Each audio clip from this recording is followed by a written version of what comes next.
Hello, hello. Happy Thursday. How's everyone doing? It is insane to me that it is like September 18th. How is it? How is it past the middle of September already? Hello, hello. I have been a little under the weather this week. I think that I really don't know what I got. Maybe just some sort of, I don't know, norovirus or something. Because this week has been a little intense. I tested negative for everything. So I don't really know, but it's been a week. I'm held together by Tylenol and hope. But anyways, today I'm feeling better. I am feeling, hello. I'm feeling the best that I have felt since Monday night.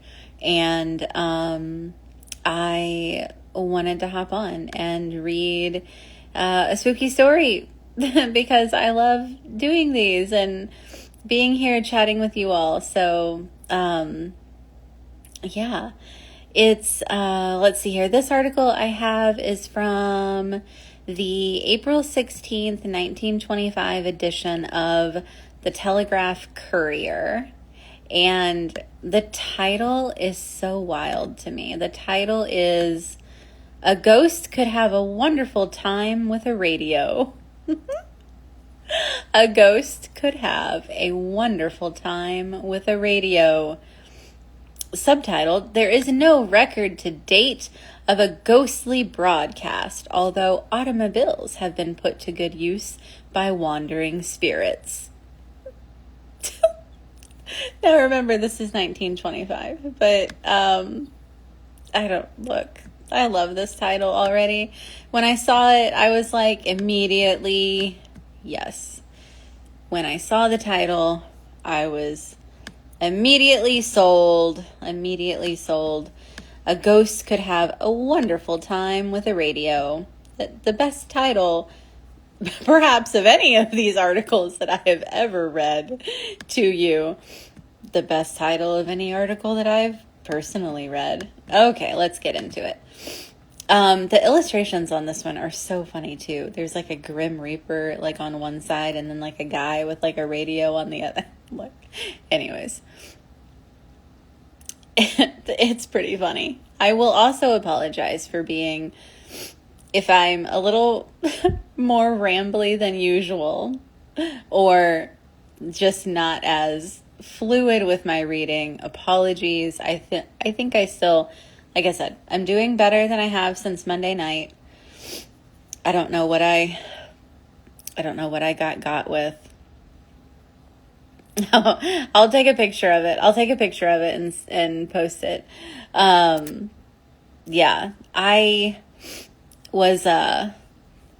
This week has been like so busy.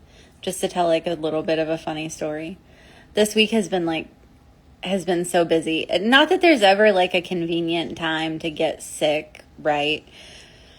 But like there were so many things that I had to do this week, and I had multiple library instruction sessions scheduled. I had to cancel one of them, which I felt so bad about, and I pushed myself to go to the other two, even though I was like I said, held together by hope and Tylenol. But I walked into one. This was yesterday. I went into one. It was a library instruction for a class of nursing students. And I didn't want to have to cancel another one because I'd already canceled one. And I was feeling like, I think I can rally myself for like an hour and 15 minutes and get by. So I took some more Tylenol and made my way into campus, and I was joking with them because even though I was like tested negative for everything, I still wore a mask because it was some sort of, I don't know. I think it was some sort of maybe like norovirus or something. But I was joking with the students because I was like, look, the one thing that really motivated me, that's like keeping me held together in addition to my Tylenol, is the fact that I'm in a room full of nurses. So if things go south, y'all got me, right? So they were pretty understanding about it. But I think I was actively breaking my fever like during that session. What the hell? I could feel it. And I know a couple of times my brain like just stopped and I was like, what was I saying? But that's okay. We got through it. We did it. They were very understanding about it. And it was okay. I just didn't want to have to cancel. I hate that. Probably most everybody's like that, right? Like, again, not that there's any convenient time to get sick, but I just hate when it's like you get sick and like you just like can't do the thing. And I just feel like I don't know, feel like I'm making work for people or something. I don't know. Okay, this was just a ramble about how my week has been going, but how are you guys doing? I wonder if I was joking that I got by the youths at the university. The youths, even though they're fully adults. But I don't know. Who knows? Something's going around. Something's going around lately, and it got me. But I'm here. I made it. Okay. Let's get into this article, which is once again from the April 16th, 1925 edition of the Telegraph Courier, and it is titled, are you ready? A ghost could have a wonderful time with a radio. This is great. There is subtitled, there is no record to date of a ghostly broadcast, although automobiles have been put to good use by wandering spirits. Man, newspapers used to be something. All right. Anyways, let's get going. The article begins, ghost, ? There's no such thing. What is this article? Of course not. But how is a fellow going to keep just a glimmer of suspicion out of his mind that maybe some of those things do exist after all? You know how it was with Conan Doyle, the novelist. He wrote and thought so much about ghosts that finally he was able to call them up whenever he wished and ask them all kinds of questions. And there is Sir Oliver Lodge, the physicist. He says he is able to do the same thing. Sir Oliver Lodge was also into psychical research. That was just me. The article continues, then too, the newspapers print stories of ghosts and haunted houses. It seems that ghosts have a way of keeping abreast of the times. I love that idea. I love that concept. It seems that ghosts have a way of keeping abreast of the times. The stories of headless riders thundering on great horses over midnight roads are legion. Washington Irving has embalmed this type of ghost in literature. It, however, has remained for the present era to see a phantom in a motor car. Up in a rural section of northern New York, such things are said to be viewed nightly. What? Some years ago, Some years ago, a murderer fled from the scene of his crime in a big automobile. His pursuers, also in cars, went flying after. The murderer, however, did not know the route as he should. There was a sharp turn in the road, but the pursued never slacked the tremendous speed of his machine. With a mighty roar, it plunged into a rock and was smashed. Then a tongue of red burst through the wreckage, and the night was lit up with the flames from the burning car. Since that time, many people have seen a ghost, presumably that of the murderer, go speeding over the roads, ever driving into the rock at the turn of the pike. If anything gets in its way, it seems to resolve itself into air, coming together again just beyond the object through or around which it has passed.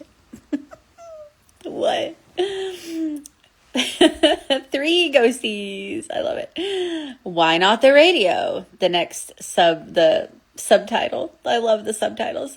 There have been no radio ghosts reported to date, but why not? Again, this is 1925. It would seem as though the new invention is just the thing ghosts have been waiting for. I love this line. The ghosts could have a wonderful time in the air. Instead of attracting the attention of a few scared travelers, they might throw thousands into panic by sending their groans and uncanny cries through the ether. I love this. This tip is offered. Oh my God. Do you know what? Did the person who wrote this in 1925, were they also breaking a fever and they just needed to like make a deadline or something? You would think radio ghosts would be a regular occurrence. Yes. There are anomalous stories involving radios that, this was 1925. I'm recalling stories, that involve, let's see, what was that, was there a San Francisco fire in like the 1930s or something? I feel like I remember reading something about that was the telephone, not like the radio. Anyways, but yeah, you would think that there would be more. Okay. The ghosts could have a wonderful time on the air. Instead of attracting the attention of a few scared travelers, they might throw thousands into panic by sending their groans and uncanny cries through the ether. This tip is offered to all disembodied spirits desiring to be efficient and modern. I love it. I can just see it as an ad right now. Like, tips for the efficient and modern ghost. Have you heard of the radio? I mean, look, I'm not like in marketing clearly, but that's a funny image. It's a funny image. This tip is offered to all disembodied spirits desiring to be efficient and modern. Imagine a man tinkering with his radio suddenly confronted with the voice of the wife he murdered. What the fuck? Why is that the scenario? Jesus. What in the 1925 raging misogyny is that example? Okay, imagine. Why am I laughing? I might still have a little bit of a fever brain. We're just going to continue. Imagine it took a hard left. It really did. Who wrote this? I'm convinced that whoever wrote this was also suffering under the throes of a fever brain. Imagine a man tinkering with his radio suddenly confronted with the voice, it's not funny, with the voice of the wife he has murdered, her wan and disembodied spirit arising from the grim impersonality of the machine. What a plot for your... I could not make this up if I tried. What a plot for your mystifiers, your masters of the ghost story. To find the real hair-raising ghost story, I mean, I think that hypothetical was pretty hair-raising, to be honest. To be quite honest, it was scary.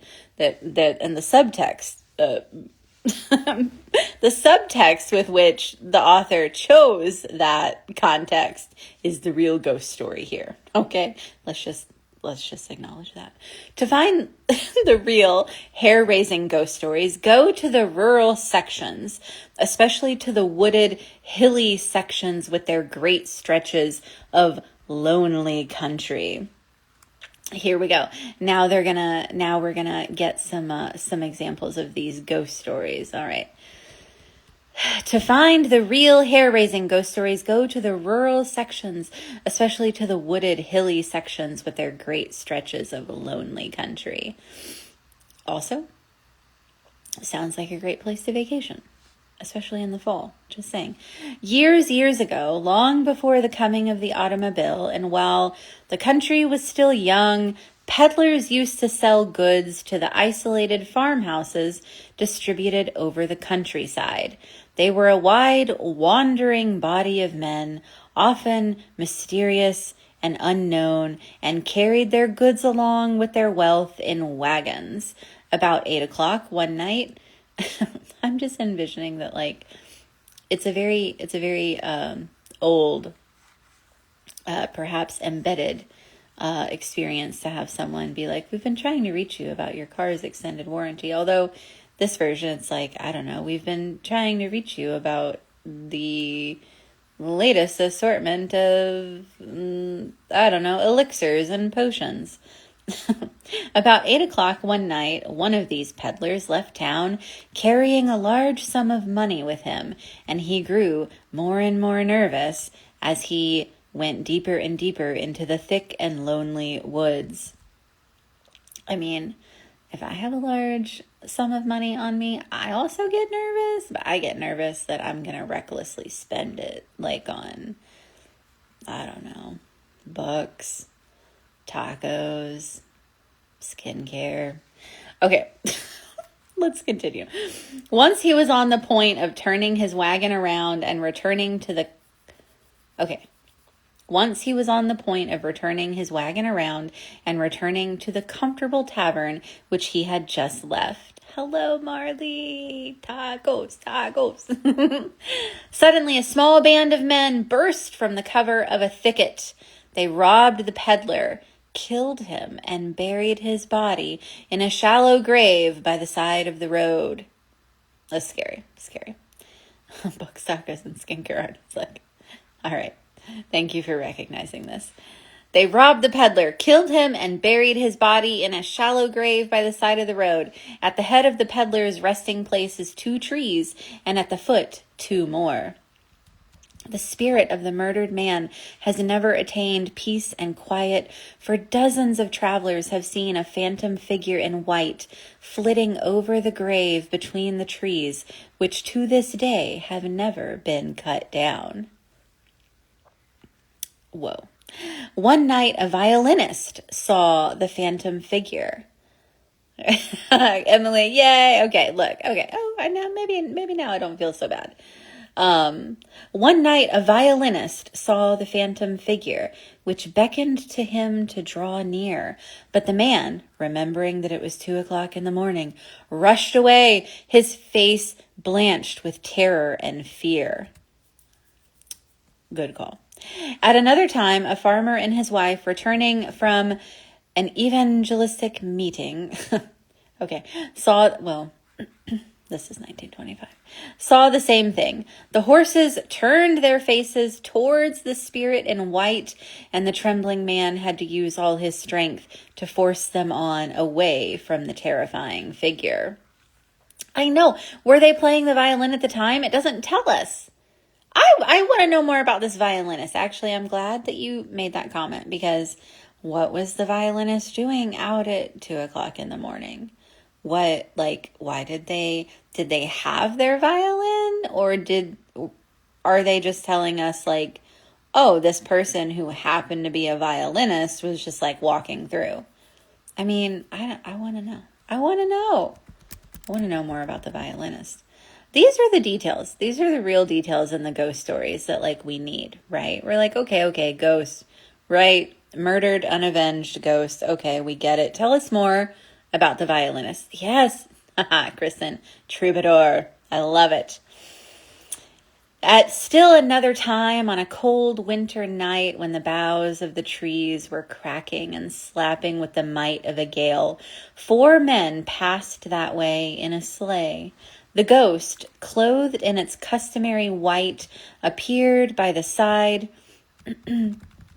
appeared by the side of the vehicle. The men shrank back in terror, and the horse, scared by what he had seen, rushed wildly past. As the sleigh sped away, one of the men turned his head, and there was the ghost beckoning them to return, but none of them dared. Santa, right? It's giving, yeah. It's giving Santa vibes. With the coming of the automobile, the ghost is reported less often, and it may be that he has at last decided to take a long-earned rest. Now, this was written in 1925, and we all know that there now are many reports of ghostly encounters in cars, like the famous folkloristic ghost tale of the phantom hitchhiker, right? Who like appears in the cars or gets in your car only to disappear or whatnot. So it's interesting. Now I'm just kind of thinking like how long, this was 1925. It's like how long did it take for the ghost in the car stories and experiences to start making their way into popular folkloristic culture? No, I don't know. With the coming of the automobile, the ghost is reported less often, and it may be that he has at last decided to take a long-earned rest. Another ghost story concerns the haunted house of Tamarack Pond. Okay. Years ago, when the country was being settled, a Mr. Emery bought a section of land and began clearing it.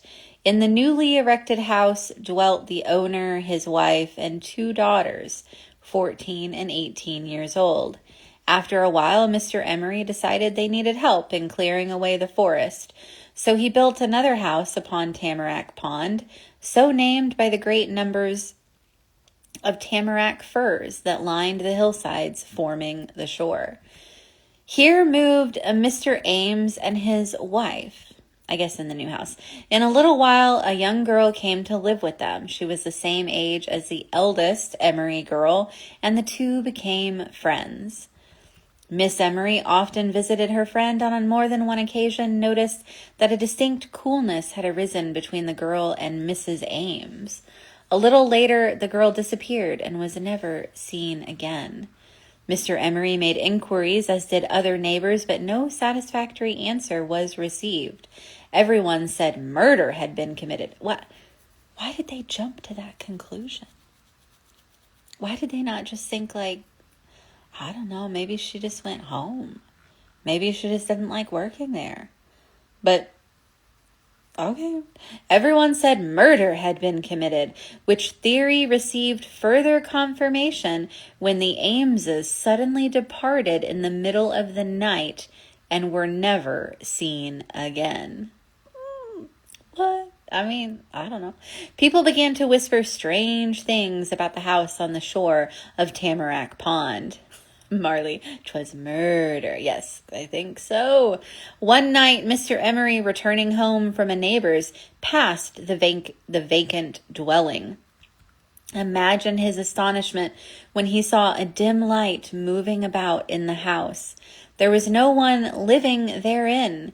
So he crept up to the window, and there in the room was a phantom in a stained and faded dress. It was the ghost of the vanished girl. Suddenly she uttered a sobbing groan and disappeared. Hurrying home to his wife, who wondered what was keeping him so late, he told what he had seen. A few nights later, the Emery girls passed by the house. It was nearly midnight, and their blood nearly curdled with fear at the mere sight of the structure about which so many uncanny things were now being said. Suddenly a piercing wail broke through the night. Then a phantom came from the house, moving across the yard to a clump of trees. With one last glance at the Emery girls, it disappeared. Mr. Emery was now certain that murder had been committed in the old house, and he decided to spend the night at the place and see what would happen. He lit a candle and went through the rooms, but could discover nothing. For hours he waited and had almost fallen asleep when he heard a noise as of a female voice crying for help. There was a sound of struggling in the next room, and the noise as of someone strangling.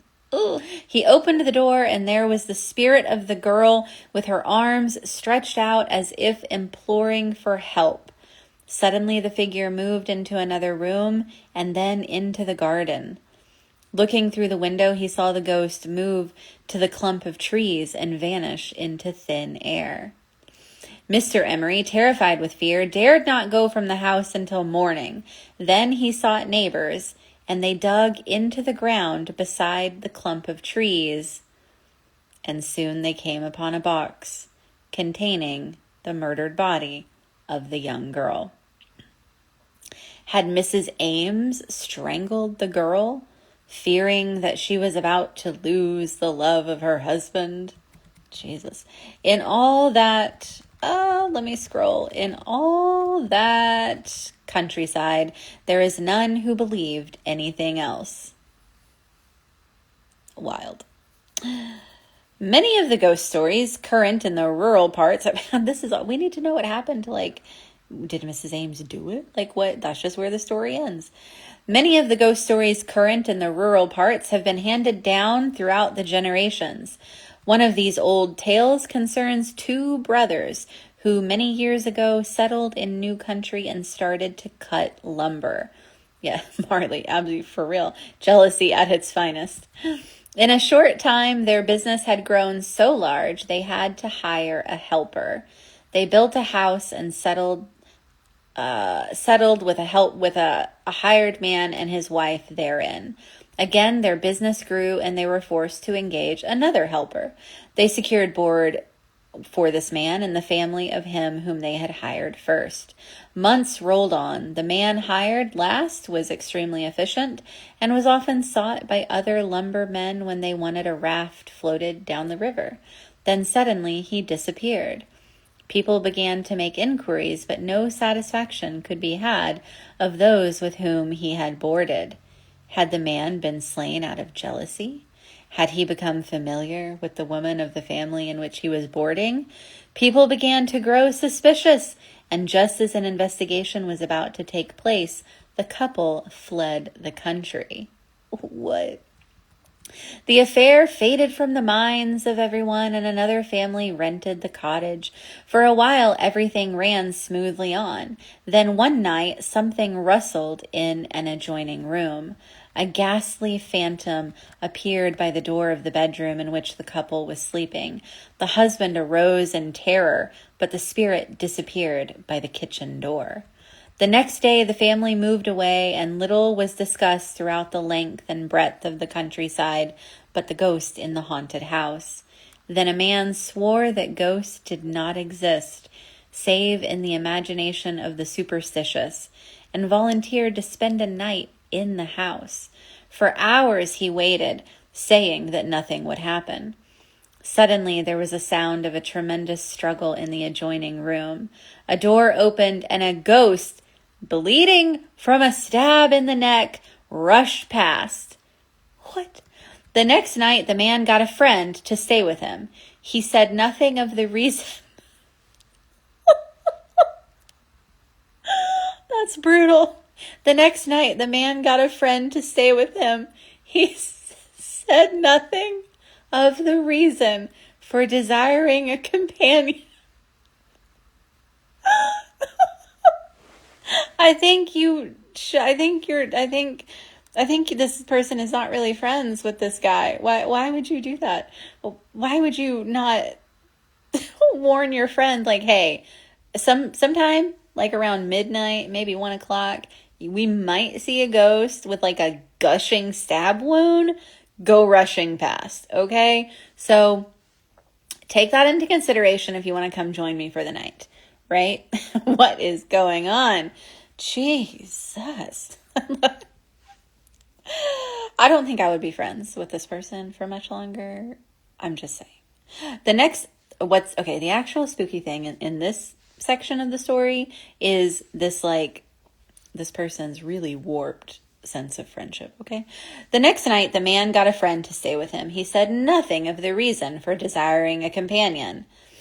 About 10 o'clock, about 10 o'clock, noises in the next room broke out again. There was a sound of a struggle and a gurgling noise as of a throat clogged with blood. Ooh, Marley, a heads up would be nice, right? A heads up would be nice. Again, the ghost rushed into their room, The men jumped up and followed it. It went through the kitchen and out into the garden, where it hovered for an instant and disappeared. Is there anyone in that country who doubts that the efficient lumberman was stabbed and killed by the man with whom he lived? Today the house has disappeared, but the ghost may still be seen at intervals, at least so some people say, hovering over the garden. Golly, but is there a window? It does not say. It says the ghost with the gushing wound rushed into the room. The men jumped up and followed it. It went through the kitchen and out into the garden. It does not tell us how it exited the home. We can assume window, though. I think we have learned this. Is there anyone in that country who doubts that the efficient lumberman was stabbed? I'm sorry. I love that, like, throughout, they just keep reminding us that, look, he was a very efficient lumberman. He's real good at his job. Oh, my God. And killed by the man with whom he lived. Today, the house has disappeared, but the ghost may still be seen at intervals, at least so some people say, hovering over the garden. Well, has nobody thought to, like, go and, like, dig up? Like, they saw the ghost in the previous story, the ghost of the woman, continuously going to, like, the same little, like, crop of trees, and the people were like, oh, yeah, we might, like, just want to start digging. Maybe we'll find something. And they did. This poor, efficient lumberman is like, let me show you. I'm going to run through this house at 10 o'clock with my drastic neck wound and go, I will show you where I am. Jeez. This poor guy. Science with its explanations may come and go, but there will always be people who will swear that ghosts exist and hover about the haunts of man. And in the words of Shakespeare, may there not be more things in this world than is dreamed of in your philosophy. And that is where this article from 1925 ends. Oh my God. What in the world? They do exist. They do exist. Oh my God. I have another little story. This one's short, but I'll read it here. This is from, what is this from? This is from the Washington Times, October 14th, 1925. Another 1925 article. And this one is titled, Living Man Has Form But No Face. Subtitled, Ghost Contest Editor Gets Thrilling Story with Odd Creature. What? And it begins, your day is complete. Yay! This article begins, have you ever tried your skill in writing short stories? The Washington Times is offering $50 for the best ghost story, written in less than 300 words. I love this. First prize is $25, second is $15, third place is $10, and 50 single tickets of admission to the Rialto Theater during the run of The Phantom of the Opera to the next 50 best. Ooh. Contestants are at liberty to submit as many ghost stories as they please. If you know several spooky thrillers, send them all in, addressed to the Ghost Story Editor, Washington Times. Yeah, 50, but not 50, broken up. Although, I wonder what $25 was in 1925. I love also that they're like, send them all in, addressed to the Ghost Story Editor, Washington Times. That sounds like a dream job. I aspire to be known as the Ghost Story Editor. How great. If possible, base them on a theme similar to The Phantom of the Opera. The chief character in the Universal film is a ghastly specter frequenting the subterranean cellars beneath the Paris Opera House. Ooh, Marley found it. $461? $25 was worth, that's what it was. Okay, maybe it's not so bad now. That's not so bad. $461.50. Jeez Louise. All right, okay. Here is a specimen of a ghost story written by McLean Curtis of 1760 Park Road. I just love that they were so just like nonchalant about just like publishing where everybody lived all the time, like in these old newspaper articles, even in not so old newspaper articles. I mean, you can find examples of this in articles published well into the 80s. Whatever, it's a gold mine for the researcher. Here is a specimen of a ghost story written by McLean Curtis of 1760 Park Road.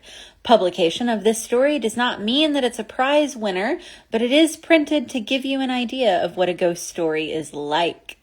That's what Mr. Google said. I love it. All right, here's an example of a ghost story that was submitted to this Washington Times ghost story competition. Written by McLean Curtis. This ghost story begins. The time of this remarkable story was in the year 1672, and the place was the Bastille, the old French prison. One night during that year, a jailer of little importance reported the following story to his superior officer. The next night he disappeared and never was found. There's a theme in all of these stories of people just like up and disappearing. Sir, last night about the hour of 1, as I was making my rounds of the dungeons. Whoa. Yay. I'm glad you're enjoying it. I love it. Sir, last night about the hour of 1, as I was making my rounds of the dungeons, I encountered this monster about halfway through my rounds. The monster was standing with its back, if it was its back, toward me. Oh, that was a great addition. I was astonished and immediately felt for my club. Suddenly it turned around, and to my horror, its form was perfect, except that it had no face.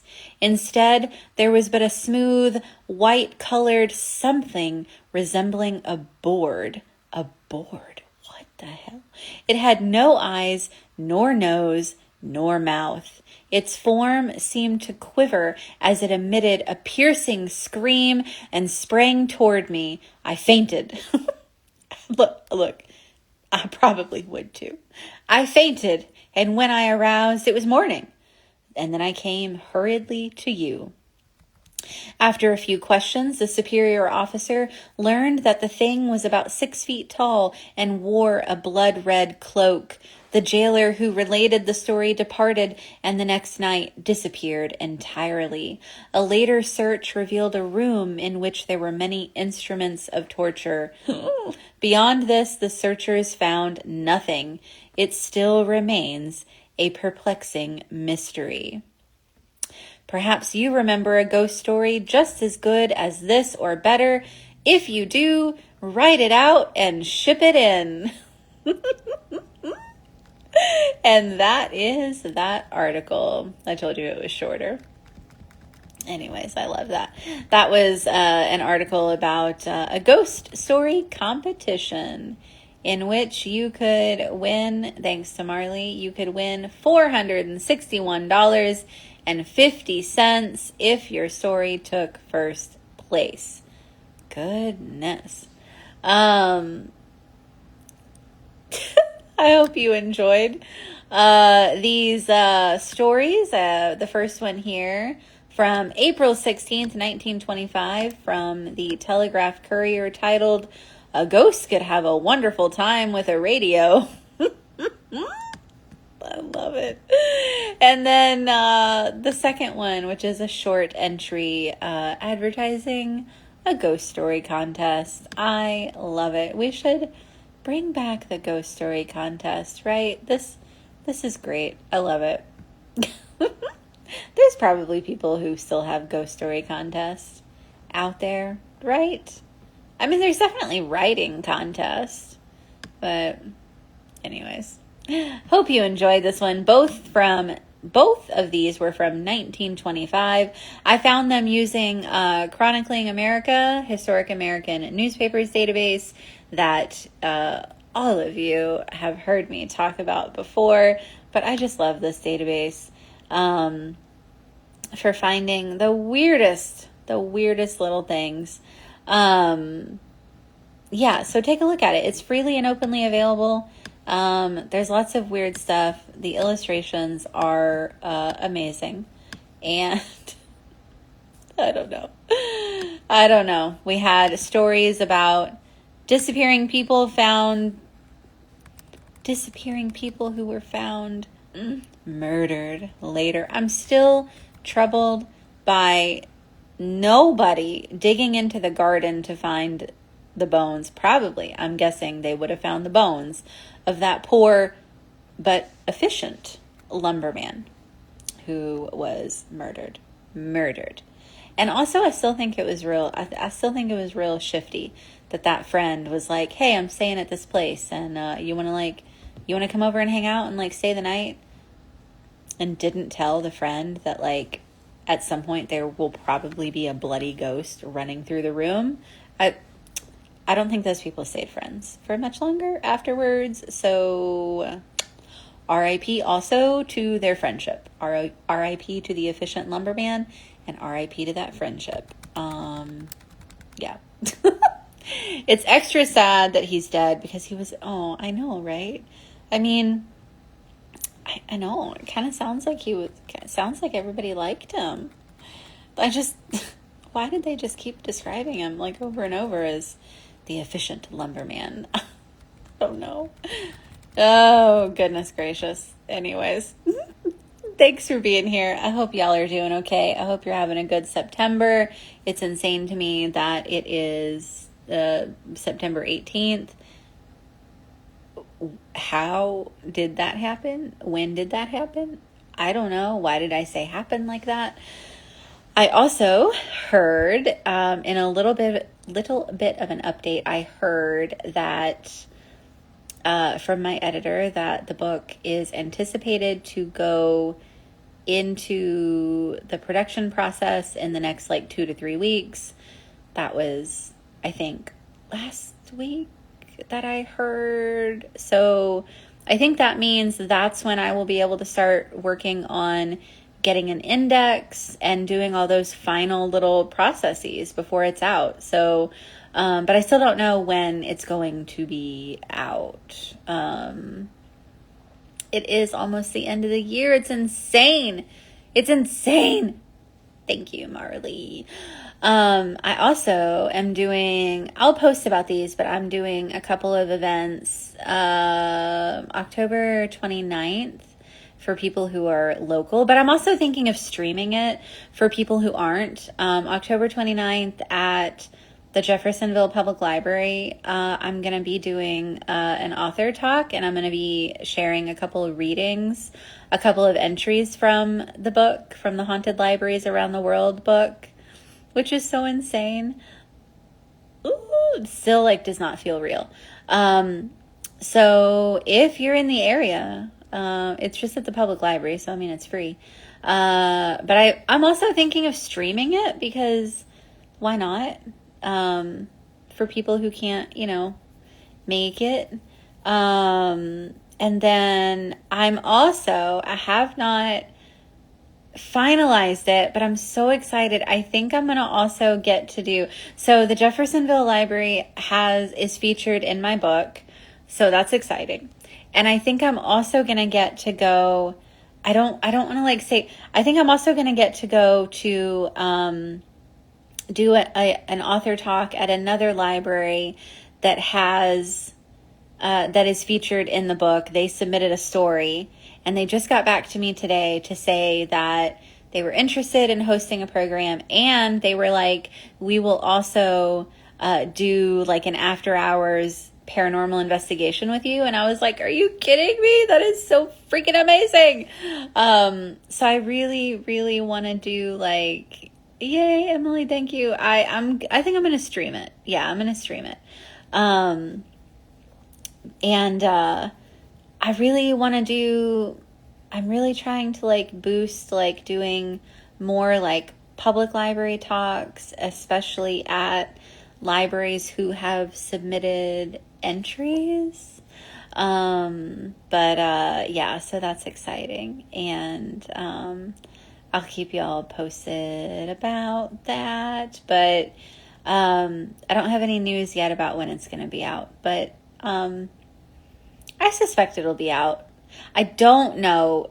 I genuinely do not know if it will be out before Halloween. But I do heavily suspect that it will be out before the end of the year. So, I don't know. I don't know. It is what it is, but I'll keep you posted. And yeah, I'll stream that event and that'll be fun. So yeah. I was just chatting with somebody the other day that it's such a weird thing to like create anything. I mean, in my case, it's books, right? But I feel like this can be said about any creative endeavor, but it's such a weird thing to like create something and put it out into the world. At least for me, it's like when I hold a copy of like one of my books, it's almost as if I have forgotten that I have created this thing, or like I look at it and I almost can't believe it, as if during the creation of that process, I was in like a trance the whole time. That's like the only way that I can describe it. And I'm not saying that I literally was in a trance, but it's just like, it's just a weird thing. It's a weird feeling. I'm probably not really describing it the best way, but it's just weird to like hold it and be like, or even like flip to a random page and like read a passage and like this is so weird, have almost no memory of like putting those words in that exact order. You know what I mean? But I know that I've done it. Obviously I did it. I don't know. It's just a weird thing. It's a very like, I don't know. It's almost like, it feels almost as if during the creation of that thing, it's like a trance period and I'm just in some alternate headspace, which I think is probably accurate. I think for me, that is absolutely an accurate description of the writing process. But anyways, okay, now I'm just rambling and doing the Midwestern goodbye yet again. But thanks for being here. It's always great to see you guys. The brain is a funny thing. Look, I hope it comes back.